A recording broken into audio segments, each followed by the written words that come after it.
Buenas tardes, Pablo. Buenas tardes, Urbasi. ¿Cómo estás? Muy bien. Quería preguntarte que nos contaras un poquito acerca del yoga, qué es la palabra yoga y de las técnicas, que nos hables de estas técnicas que ahora aparecen y cada día más, que nos cuentes un poquito. Yoga viene de la raíz yu, como yugo o yugo en el latín, y significa unir o volver a conectar cosas que están separadas. Y, y toda la práctica del yoga tiene ese fin, y para eso se sirve de distintas técnicas. Sin embargo, lo más conocido aquí en Occidente es el Hatha Yoga. El Hatha Yoga es Ha y Ta, sol y luna.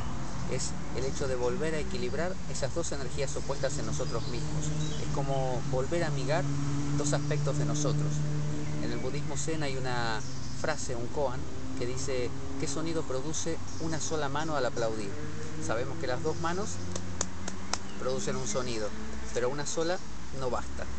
Entonces vivimos una vida, en lugar de unidos, una vida separados, donde un aspecto de nuestra mente se pelea con el otro, donde un aspecto de nuestras emociones está reñido con otro.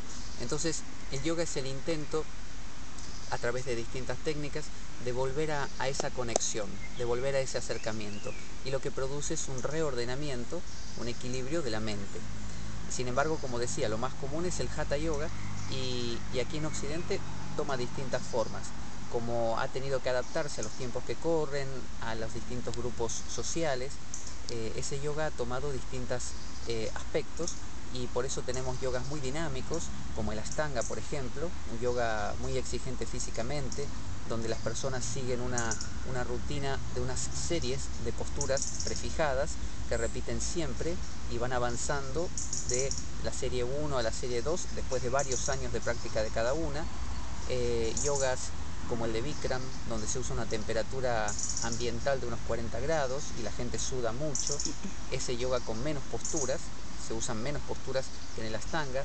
Después el Iyengar Yoga, un yoga que tiene que ver con elementos de ayuda, como por ejemplo bastones, ladrillos de madera o de goma, también banquitos, arneses de las paredes, colgados de las paredes, que sirven para ayudar a completar posturas. Y un gran detalle en la ejecución, en el cuidado de la ejecución de esas posturas.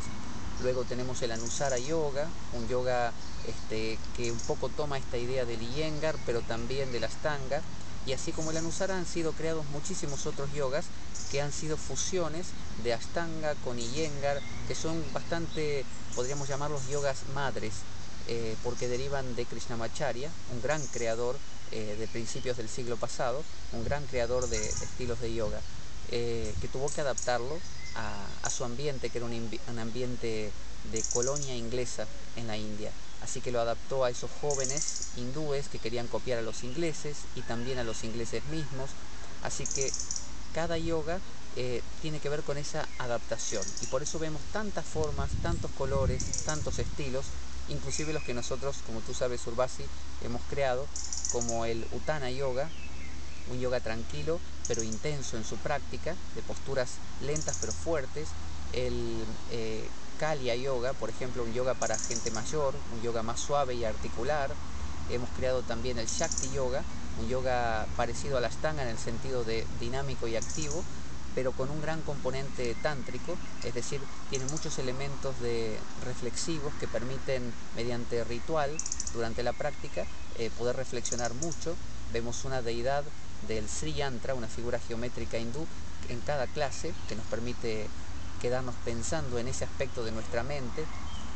También tenemos el Raga Yoga, un yoga muy muy activo para la gente que quiere algo muy muy exigente, que lo hemos utilizado mucho con deportistas como triatlonistas o por ejemplo surfistas también.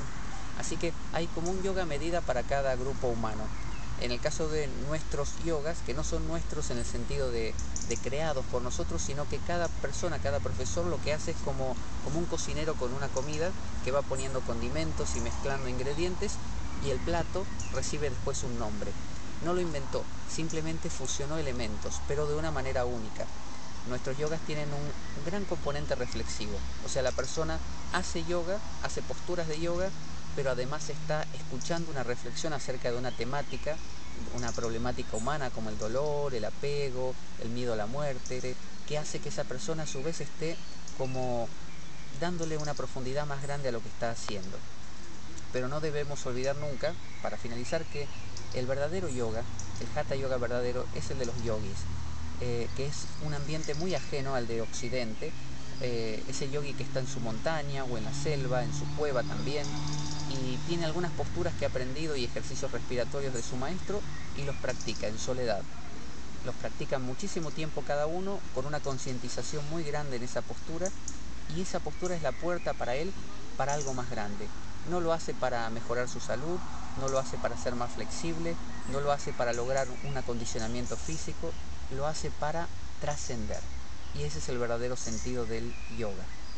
Sin embargo, debemos recordar que vivimos en Occidente y estas adaptaciones son muy válidas para nosotros, ya que el otro sería otro plano, sería completamente ajeno. Namaste. Namaste. Namaste.